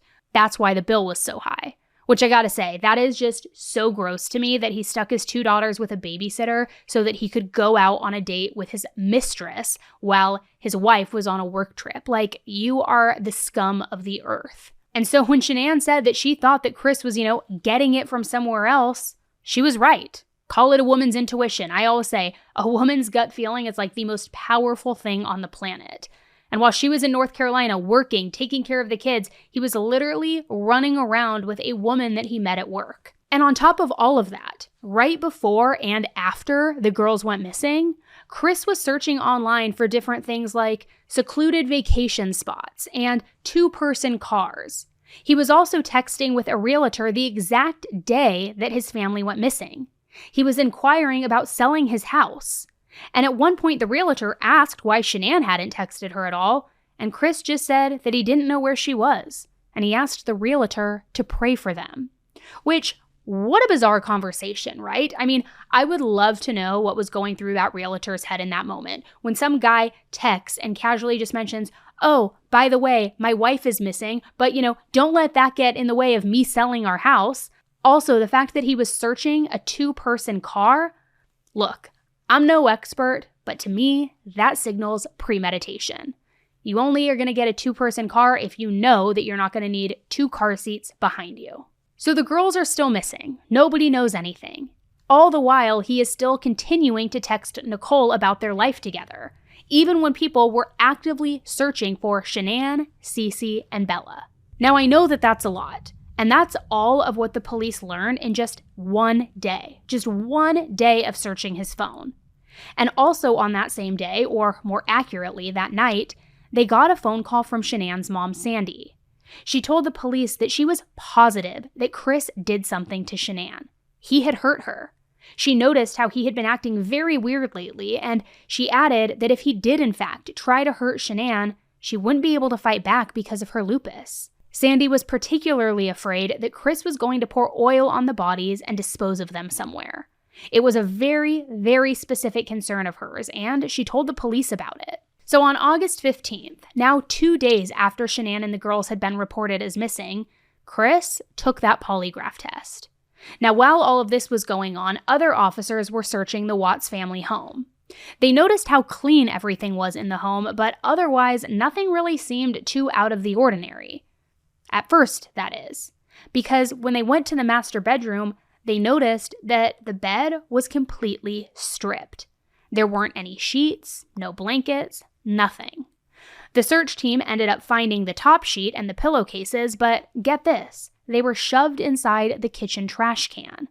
They also couldn't find a fitted sheet that matched the set. They couldn't find it anywhere. Now, by this point, as I'm sure you probably would be and have guessed, everybody was suspicious of Chris. His story just wasn't making any sense. His behavior was weird. The police knew that he was cheating on Shanann. I mean, there were so many red flags going on. So one of the CBI agents even told Chris that, given the circumstances, it would actually be really dumb for you to take a polygraph test, because if you did do something to the girls, we're going to find out. But Chris said that it was okay. He had nothing to lie about. He wasn't going to lie. So they did the test. Tons of polygraphs, obviously, in my training. I went to 10 weeks for training. I've been a polygrapher for about 5 years. I went to the best school in the country. So I want you to have confidence in the fact that if you had nothing to do with this disappearance, we're going to find that out today, okay? I have the best training that they offer in the United States. We use the most validated testing. That's the way I'm going to ask you the question. So believe me, if you had nothing to do with this, I will be able to show them that today, okay? So that should give you some confidence that this is how, you're going to be cleared today if you had nothing to do with it, okay? And it was just all right, so at this point I'm hoping, all right, she's at a friend's house, she's safe, and she's just decompressing, or she's safe. But that night, as I'm calling hospitals and hotels, and just there's nothing, there's nothing there, nobody's had her check in, there's nothing at all. And then that was just traumatic because I had every light in the house on just in case, I went late in bed, but I didn't sleep. I was just sitting there, just I had friends that came over. Nick and Amanda came over for a little while and they showed support. My friends Dave and Jeremy came over, they showed support. Shannan's friend Lauren came over, she showed support. Another friend, Melissa, came by that I didn't know that she showed support. Everybody's just I don't know why this happened or how this happened, but I hope that she's okay, type thing. Mm-hmm. And just I was just hoping that I would get that knock on the door or a phone call or a text. Her phone, they have her phone, hopefully maybe it's a number I don't know. Hopefully it's a burner phone or some kind of phone she bought, and she could just text me and call me hey, I'm okay. Something. Or just get a knock on the door and then the kids just run in. And I was just it didn't happen. And when I was going through that night, just trying to process everything, I miss the kids sitting at the dinner table and having to tell them to eat their dinner, and I miss them throwing their chicken nuggets at me. I was, when I went to their rooms, just kind of make their beds, and it's I wasn't going to turn the rain machines on, I wasn't going to read them a book. I wasn't going to kiss them goodnight. I wasn't going to do that. I wasn't going to play in the playroom. I wasn't giving them their nightly snack, their nighttime snack. I wasn't giving them their medicine. I wasn't getting them dressed for bed. All that it just hit me. It's I'm not turning the monitor on to watch them because they're not here. It's where are they?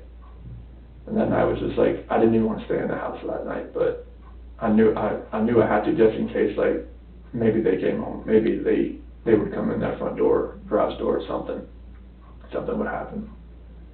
But nothing happened that night. So I just laid in bed and took phone calls and texts from all our friends I couldn't sleep either, and just asking for prayers, just asking prayers in general, just these kids are gonna come home. They're gonna come home safe. And the next day, well, detective, he called me about 2 a.m. just saying like, hey, we're going to do like the missing persons report, and I'll get that all going. But yeah, it's like the next day, like when everything like started happening as far as the news crews like pulling in, and then all the K9 units and the drones flying over my house, it was just like, it all set in like, this is not, she's not, they think something happened. Because all this right here, this means that, okay, my worst fear, that's where this is going right now. Because I thought she was just at somebody's house and she was safe. But now, it's going the other direction. With all this going on, with the dogs coming in, with the news media, everything just kind of happening, it's like, all right, this has gone to a totally different direction. And it's like, I was when all my friends like were coming over to give me some support, I knew that like, all right, like I was happy all my friends just came over to just support. I didn't want to be alone at that point in time. Like this is the time you don't want to be alone at all. And my friends are supporting me all through this, and I just want to find them. I want them to come home safe, like wherever they are. I hope they are safe, and I really hope they can just come home. After the polygraph test, Chris was left alone for a little while. 2 agents came back into the room, and that's when they shared the results with Chris. So it is completely clear that you were not honest during the testing. I think you already know that. You did not pass the polygraph test. Okay. Okay. So now we need to talk about what actually happened. I feel like you're probably ready to do that. I didn't lie to you on that polygraph, I promise. Chris, I know. Stop. It's time. Just stop for a minute. Take a deep breath. I want you to take a deep breath right now.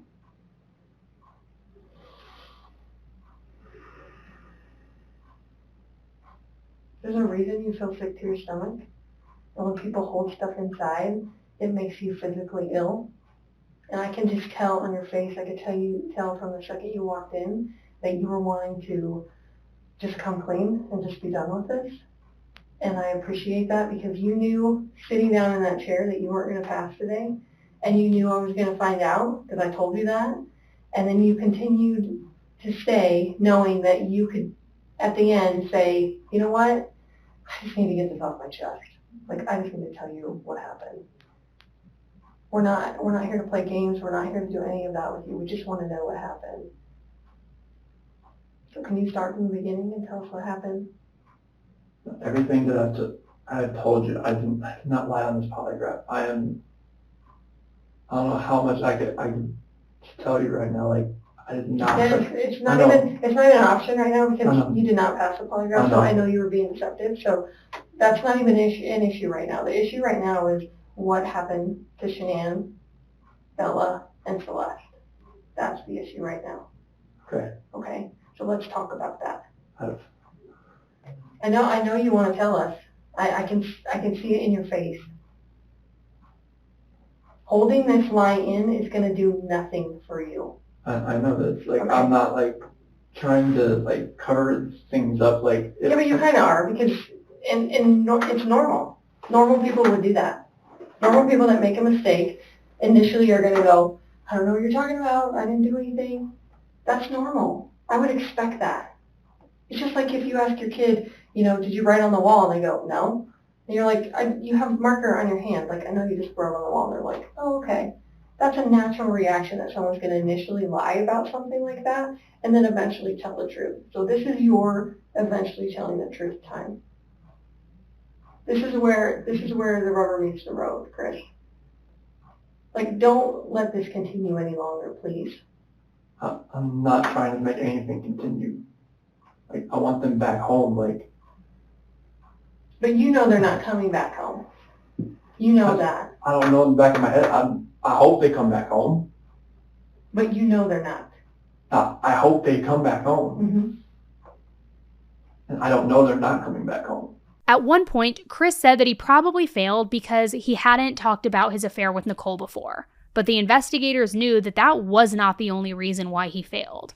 And then Chris asked if he could talk with his dad privately. His dad had flown in from North Carolina the previous day. So finally, when Chris's dad came in and they had their private conversation, Chris confessed. Well, I should say, he confessed to his first version. So according to Chris, on August 13th, he and Shanann had talked about separating, about divorcing. She freaked out, and he says she went upstairs and that's when she smothered Bella and Cece, killing them. He says he didn't see her do it, but he did hear some commotion coming from upstairs. So he went upstairs to see what was going on, and that's when he found out what Shanann had done. So he says he freaked out, and in a complete rage, he strangled Shanann to death. Afterwards, he then put the bodies in the backseat of his truck. This was around 5 a.m. on the morning of the 13th. Then, he drove to one of those oil sites where he worked, and he buried Shanann in a shallow grave. Then, he put Bella and Cece in the crude oil tanks. He even told the police exactly where they could find their remains. So that night, the investigators went out to that site, and they found Shanann's body. This was around 11 p.m. They also found that missing bedsheet from the bedroom, also parts of a broken rake that was all near Shanann's body. And Chris admitted that he had used that rake to cover her body with brush. However, even though they had found Shanann at this point,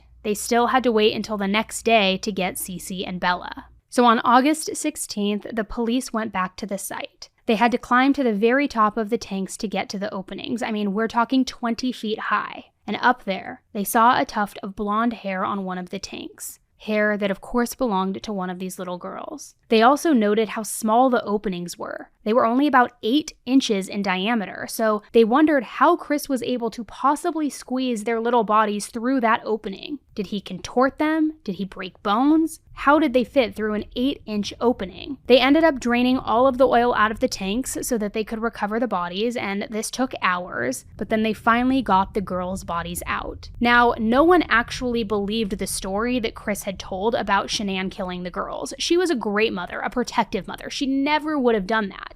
I mean, no matter how upset she was about separating from Chris, she never would have killed her daughters. So instead, they thought that he was lying, and that he had been lying the entire time. When he was calling and texting her, asking her where she was and where the girls were, that was all just to cover his own tracks. Which honestly, he didn't do that great of a job at. He was pretty suspicious from the start. So on August 21st, Chris was officially charged with 3 counts of first-degree murder, plus 2 additional first-degree charges for the death of a child who was under 12 years old. He was also charged with the unlawful termination of a pregnancy and 3 counts of tampering with a body. On September 1st, a funeral was held for Shanann, Cece, Bella, and unborn baby Nico. The funeral was held in Pinehurst, North Carolina, and Chris was not mentioned once during the ceremony. When Chris did enter a plea on November 6th, 2018, he pled guilty to all of the charges. He finally admitted that he had killed Shanann and his daughters. And at his sentencing on November 19th, Shanann's mother gave a very emotional testimony where she asked the district attorney not to seek the death penalty. God makes no mistakes on who he puts in your life.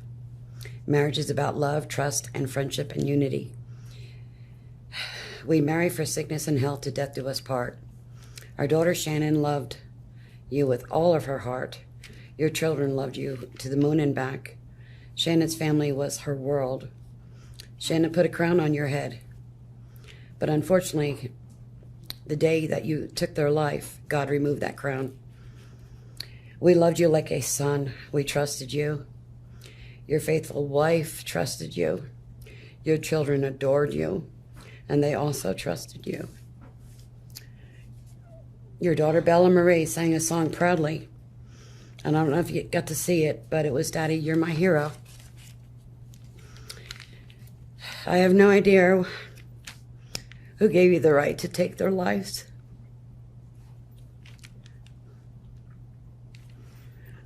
But I know God and his mighty angels were there at that moment to bring them home to paradise. God gives us free will. So not only did you take the family of 4, your family of 4, you took your own life.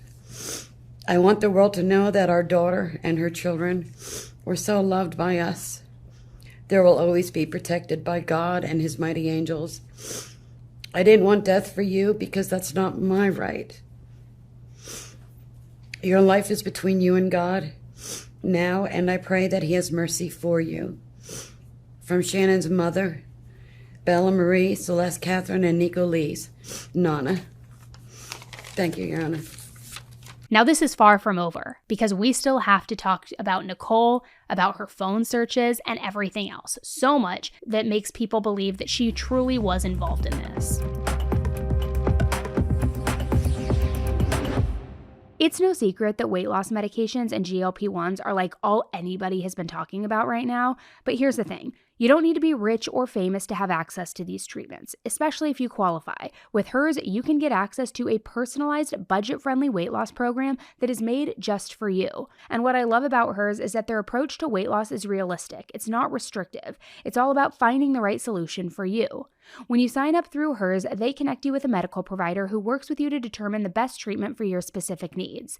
If prescribed, you'll receive your medication as part of a doctor-developed weight loss program, complete with ongoing support, like check-ins, medication adjustments, and answers to all of your questions. And it's all 100% online at no additional cost. And your treatment is shipped for free directly to your door. So if you've been struggling with your weight loss journey and you need an option that works for you, it's time to check out hers. Start your free online visit today at forhers.com/AE. That's forhers.com/AE for your personalized weight loss treatment options. forhers.com/AE. Hers weight loss is not available everywhere. Compounded products are not FDA approved or verified for safety, effectiveness, or quality. Prescription required. Restrictions apply.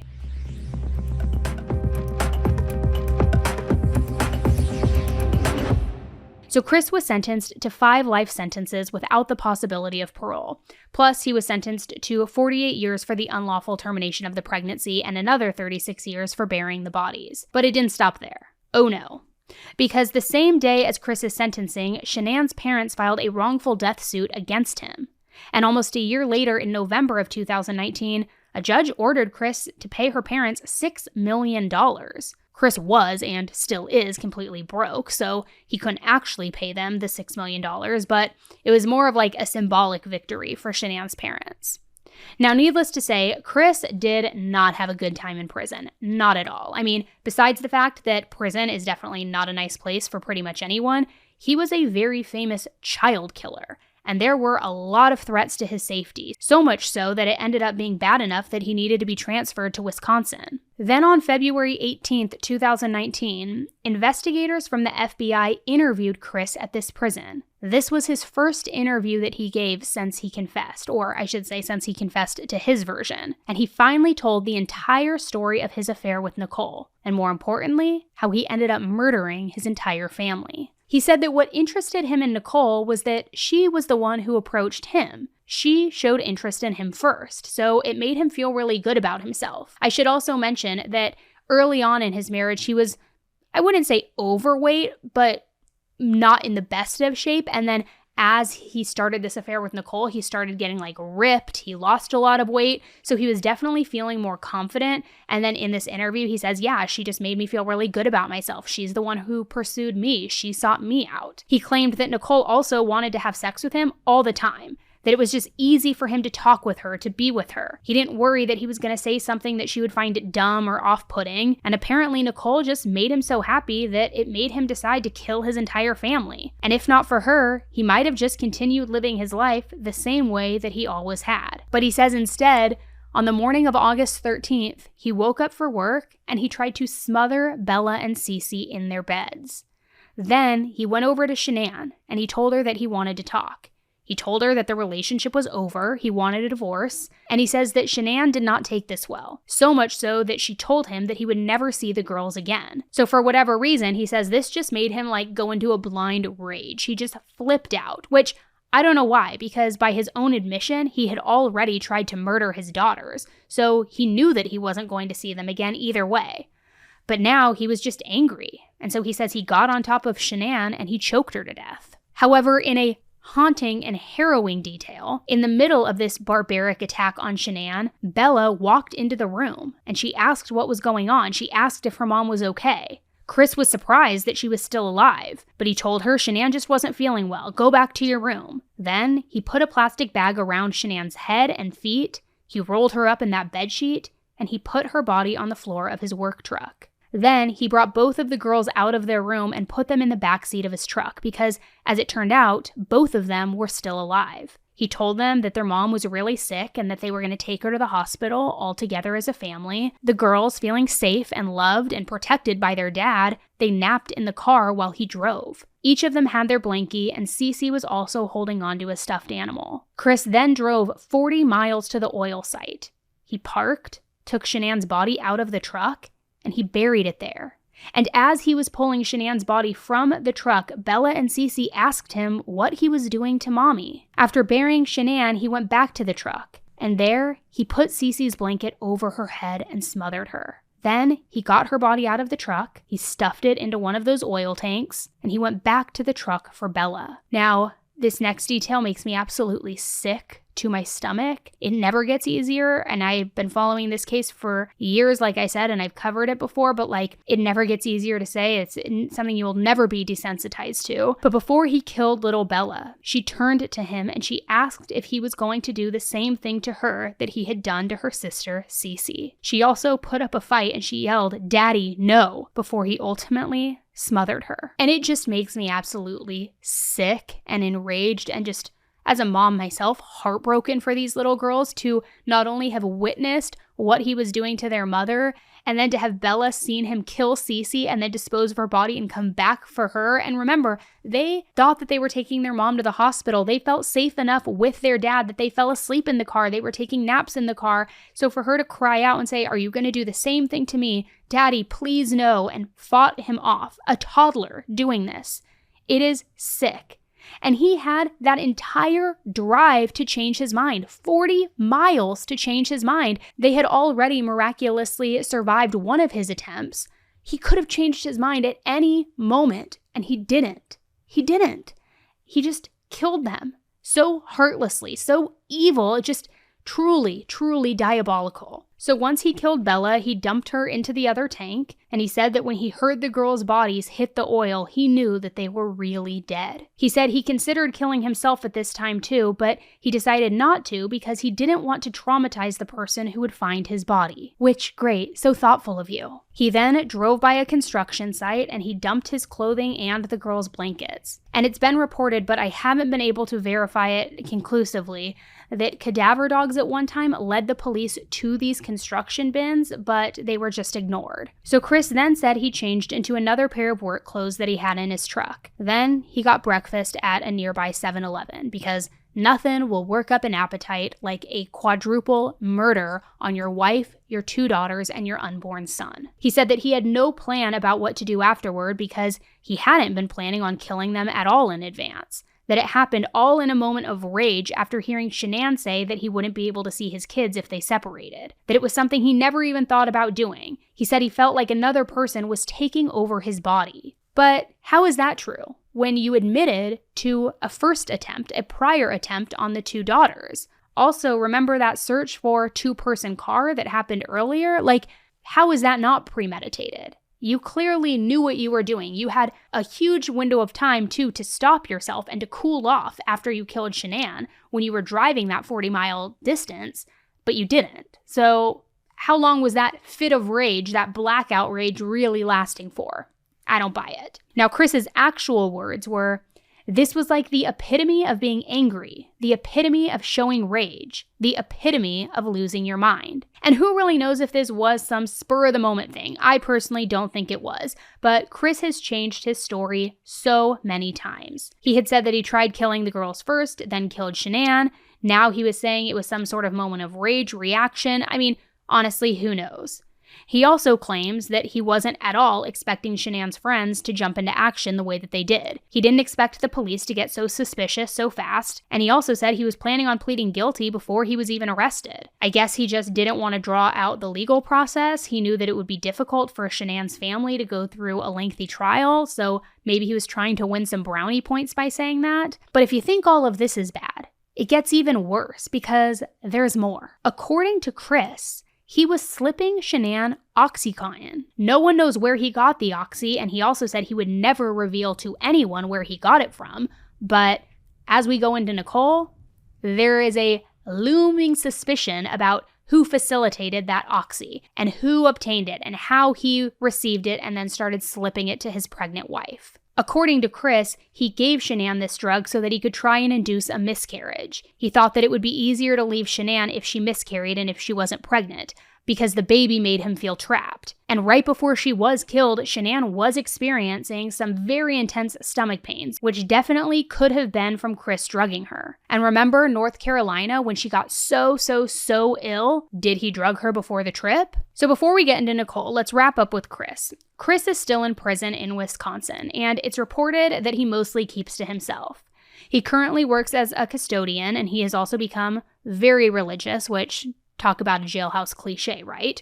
But at one point, he befriended another inmate, and together they self-published a book of prayers called Revelation in the Reckoning. One of these prayers in the book reads, "My past is a blueprint, and the devil is the architect.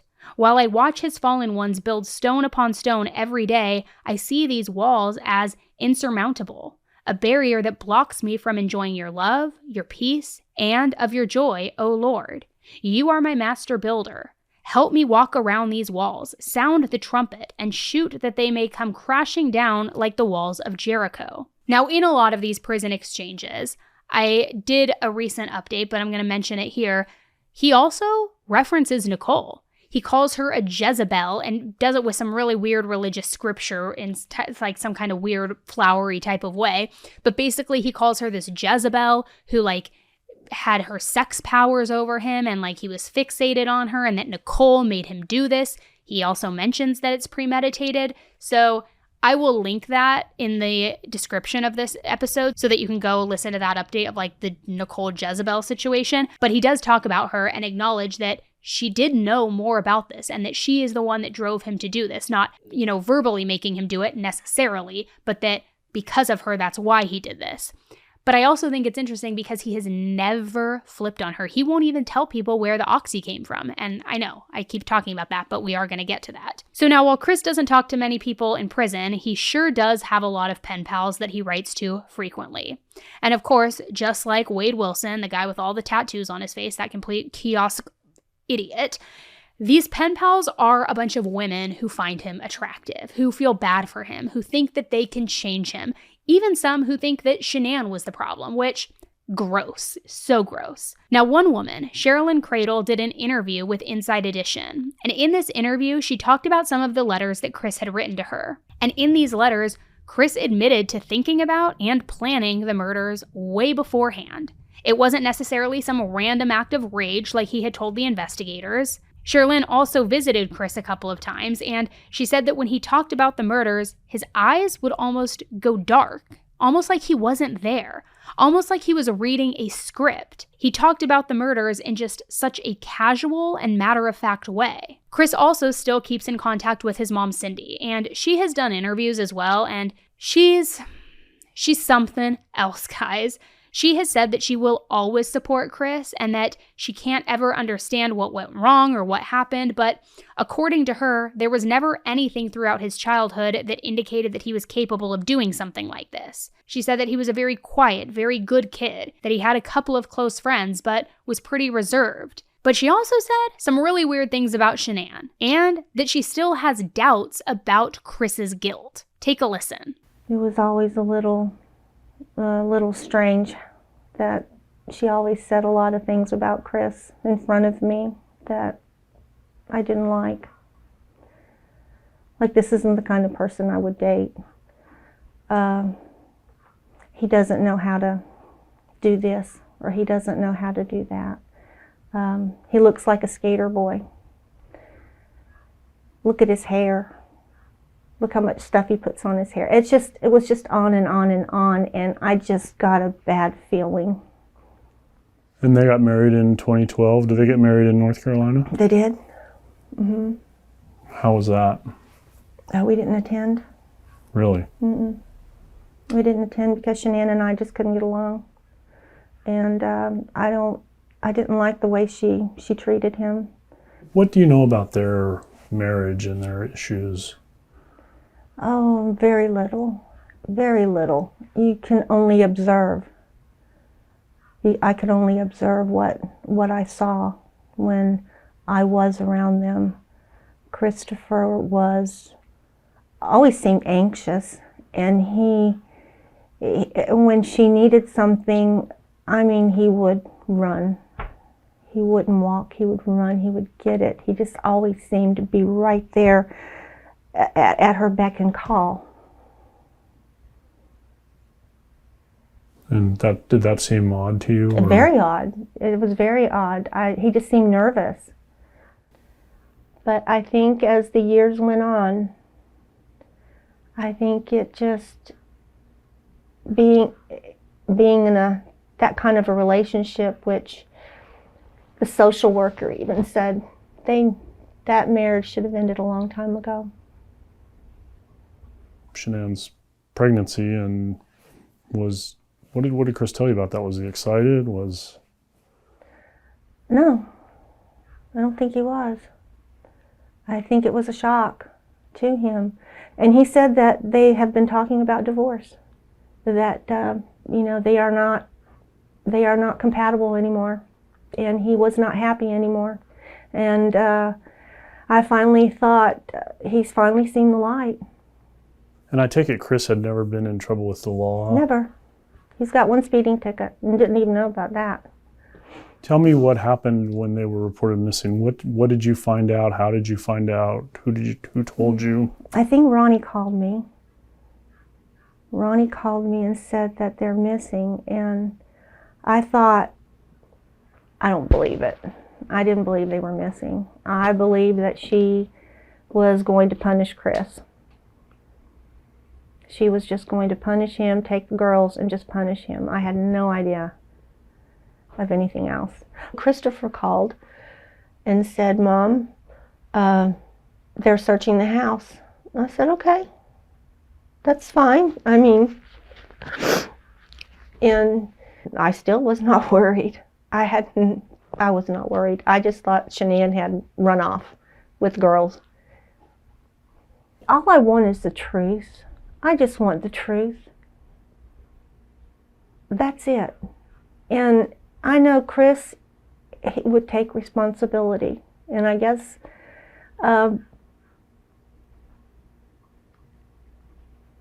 maybe he is. I don't know. I don't know. I just can't see him doing that. What do you think the truth is about how Shanann and Bella and Celeste died? Oh, God, I don't know anymore, honestly. I don't know his frame of mind, and I don't know his frame of mind. Because why would you plead guilty to something you didn't do? And that's all I want to know. Why would you plead guilty if you didn't do it? If you told your dad you didn't do it? And that's what I want to know. And they said, well, you'll find all that out. Christopher will talk to you when and after he's sentenced. Well, isn't that too late then? I mean, isn't it too late? What if he tells me, no, I didn't do it? I just took this plea deal because they told me I was going to go to jail anyways. I just want the truth. All of us just want the truth. That's all. But I would like to know what triggered it. How can a normal young man, and he's normal, he was normal, but he wasn't evaluated when he came into the system. He wasn't normal if he did this. It must be bewildering. It's bewildering to me. It is. It is absolutely. How does this happen? How did this happen? And I go back in my mind thinking, was there something I didn't pick up with on Chris? But I can't think of anything except he was quiet. It sounds like in your own mind, you're unsure as to what happened. Yes. Have you reconciled the idea that he could have done all of this? Yes. And that scares me to death. It scares me to death to think that he could have done all of this. And I don't want to go there. I don't want to go there right now. But I don't see why he's pleading guilty. I wouldn't. I'd fight. I'd fight to the end. But then you ask yourself, would a normal person put dispose of the bodies the way you did. And I would have called 911 if it happened like that. I mean, this woman is just totally bizarre. I mean, first of all, read the room. Read the room. I understand standing by your child, but like, get a grip, lady. He murdered and admitted to murdering your grandchildren, his wife, 3 of your grandchildren. Like, get a clue. And the way that she victim blames Shanann and talks about how she never liked her as if her son isn't the terrible one in this situation, it is just so disgusting on so many different levels. Now, multiple people have also come out and said that they also too had affairs with Chris. 2 different men, as a matter of fact, said that they slept with Chris, including somebody named Trent. Trent did an interview and said that when he started a relationship with Chris, he was under the impression that Chris had separated from his wife. Chris told Trent that he loved him, but ultimately, apparently, they ended the relationship way before the murders ever happened. This is just Trent's account, and naturally, Chris has denied that he ever had an affair with Trent, or any other man for that matter. He also denied the story that came from one woman who claimed that she met Chris one time in a parking lot at a Chick-fil-A just to have sex. He said that's not true, that never happened. But now we need to talk about Nichol, because the one person that we do know for sure that Chris had an affair with is Nichol Kessinger, and there are a lot of people who think that not only did she know about the murders, but that maybe she was somehow involved. So, as I mentioned, I've already done a deep dive about Nichol, and I will link that below, which I really recommend you guys go listen because there is so much information about this woman, which if I went into everything, we would probably be here for like another several hours. But I do want to go over some of the especially suspicious details and red flags. So like I mentioned earlier, the investigators found out about Nichol pretty early on in the investigation. Remember, she called investigators herself. She told them that she had seen the news reports about how Shanann and the girls were missing, and that's what told her she needed to call the police. And it was almost like she was kind of trying to be the Amber Fry in the situation, who was Scott Peterson's mistress, because Amber Fry did do the right thing. As soon as she heard from friends that Scott was married, that his pregnant wife was missing, she called the police and even wore wires and recorded her phone calls with Scott to like do the right thing. And the reason I say that it seems as though Nichol was trying to follow that blueprint, it wasn't in an authentic way, in my opinion, because she even Googled, which we'll talk about more of her searches, but she Googled how much was Amber Fry's book deal. She Googled this when the girls were missing. I can't remember if it was before they were found and while they were still missing or after they were found, but she wanted to see how she could capitalize on this. It's truly disgusting. So anyways, a lot of people don't agree with this, that she was, this shocked mistress who had no idea. It was all unbeknownst to her. No. And one of the main reasons people don't believe this is because she reached out to the police almost immediately after Chris's manager had passed along that information about the affair. Remember those emails that they had found?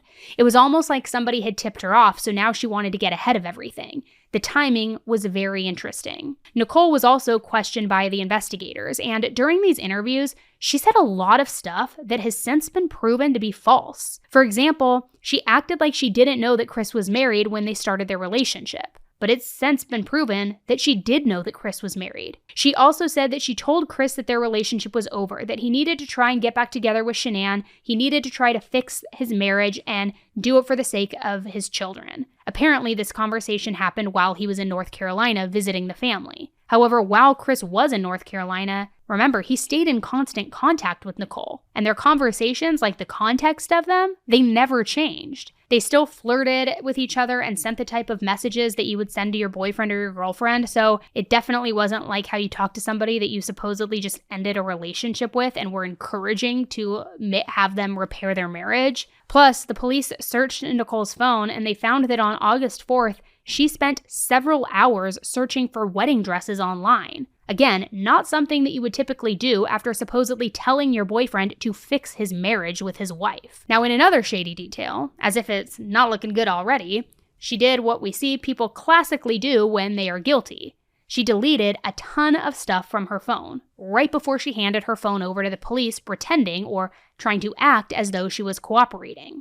For example, on the day that Shanann and the girls went missing, Nichol and Chris talked on the phone around 5 p.m. Then they talked again for 51 minutes at 11 p.m., but those phone calls were deleted. Then on August 14th at 12:08 p.m., Nichol spent 4 hours searching the internet. She was searching things like interviews with Chris Watts, Shannan's disappearance, the words, "Can cops trace text messages?" And in her interview with the police, Nichol said that she found out about Shanann's disappearance one day after this, as if she was looking up all of those things without realizing that Shanann was missing, which make that timeline make sense. And of course, these searches on Nichol's phone were also eventually deleted. Even weirder though, the police found that Nichol had been searching Shanann and Chris's names since 2017, way before she ever even officially met Chris, which to me, that is a true WTF detail in all of this. Was she obsessed with this guy and maybe obsessed with his wife before she ever knew either one of them? Did she maybe intentionally try to seduce him and help push him to murder Shanann and their daughters? There's also a picture of Nichol participating in an event at the hospital where Shanann worked in 2017. So some speculate that maybe she saw Shanann there, got the job there to suss out the situation and get close to, keep your friends close, keep your enemies closer, and then just became obsessed. I mean, there is data that shows that Nichol basically stalked Shanann's Facebook page too. She saw that post that she had dedicated to Chris on Father's Day. She saw her pregnancy announcement. But yet again, when it came time for questioning with the investigators, when she was trying to act all cooperative and helpful, according to Nichol, she supposedly didn't know that Shanann was pregnant. Nichol also said multiple times that she thought that Chris and Shanann were separating. But then there was data in her phone that showed that she had searched things like, "The man I'm having an affair with says he's leaving his wife." So, I don't know, I'm not Einstein, but it seems to me like maybe she knew they hadn't separated yet. If you think they're separated or you think that they're divorcing,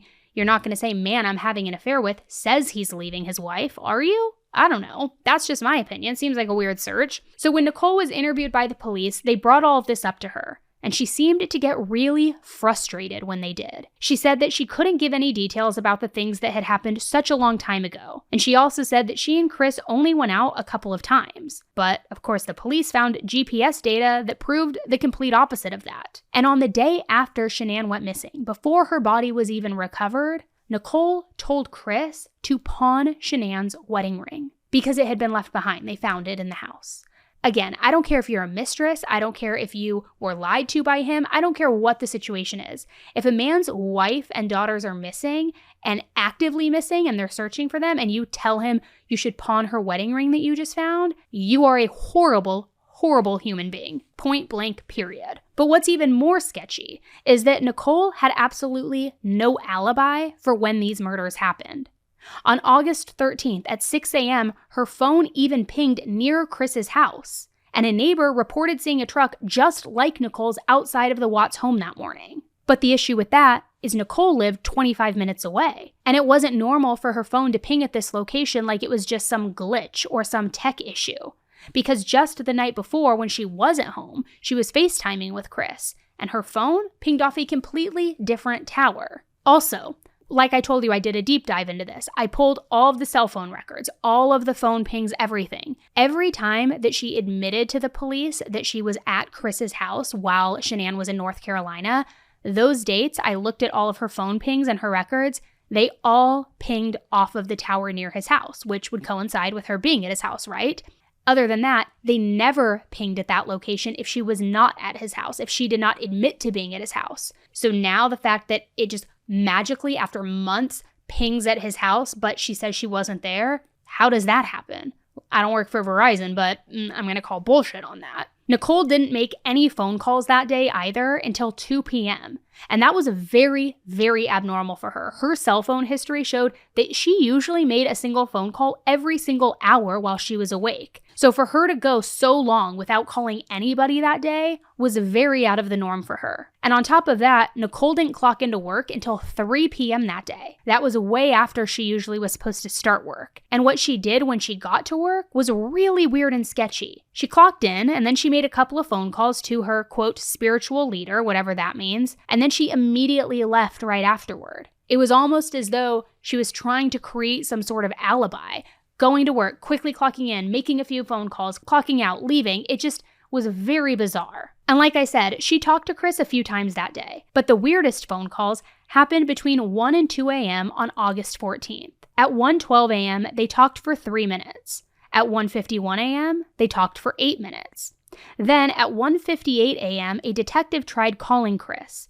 However, when the detective called Chris, he would answer, but it would just be dead air. And this happened for 10 minutes, this calling back and forth with the detective without being able to hear anything. And between one of these calls during the back and forth, Chris actually called Nichol again and they talked for 1 minute. Then, Chris called the detective back from his work phone. Now, in the meantime, while he was on the phone with the detective, Nichol called Chris's personal phone and he answered it. Both of those phone calls lasted for 11 minutes. Now, I know that was kind of confusing, so let me break it down for what a lot of people, myself included, have been speculating. Chris was trying to secretly set up a three-way call between him, the detective, and Nichol, but it wasn't working. That's why it kept going back and forth for 10 minutes with the detectives and they weren't able to hear anything, and it was just dead air. So instead, Chris called the detective on his work phone, probably put it on speakerphone, and then Nichol called Chris on his personal phone so that she could listen in on their conversation to see what they were saying. Now again, whether you knew that he was married, didn't know that he was married, at this point, Shanann and the girls are missing, not found. The detective is calling Chris in the middle of the night trying to get answers, trying to get information so that they could find his pregnant wife and 2 daughters. Mistress or not, why on earth would you need to be a part of that phone call? Why would you need to be a part of that phone call in secret? Unless you're trying to listen in to suss out what the detective knows. Unless you're trying to see, do they have the jump on us? What are they asking? And not even to say that she was maybe involved in the murders, but what do they know about you, Chris? How can I help you with your story? It makes no sense to me. If somebody can clear that up for me, why she would need to hear what that phone call was about in the middle of the night while Shanann and the girls were still missing, unless she was trying to suss out information, make it make sense. Because it doesn't. There's also evidence that at one point before the murders, Nichol and Chris talked on the phone, she hung up, she called a clinic, and then she called Chris again. Now, she apparently called this clinic, and she asked if OxyContin was safe to take while you are pregnant. She also asked how much would cause a miscarriage. Now remember, Chris said that he would never say where he got the oxy from, that he was taking it to the grave, which I gotta wonder, who's he protecting? So to me, Nichol is just super, super sketchy, right? I mean, ever since the murders, she has changed her name, she's gone into hiding, which I get it. It's because 99% of the population thinks that she had some sort of involvement in this, so I understand why she wants to, go under the radar. But what's frustrating is the police say that they never looked into her more, all because Chris confessed. So they figured they had their killer, why keep on looking into it?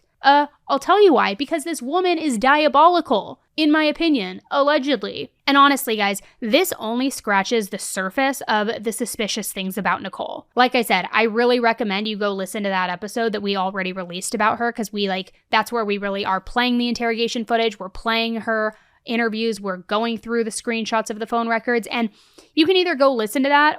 I did that, gosh, when did I do that?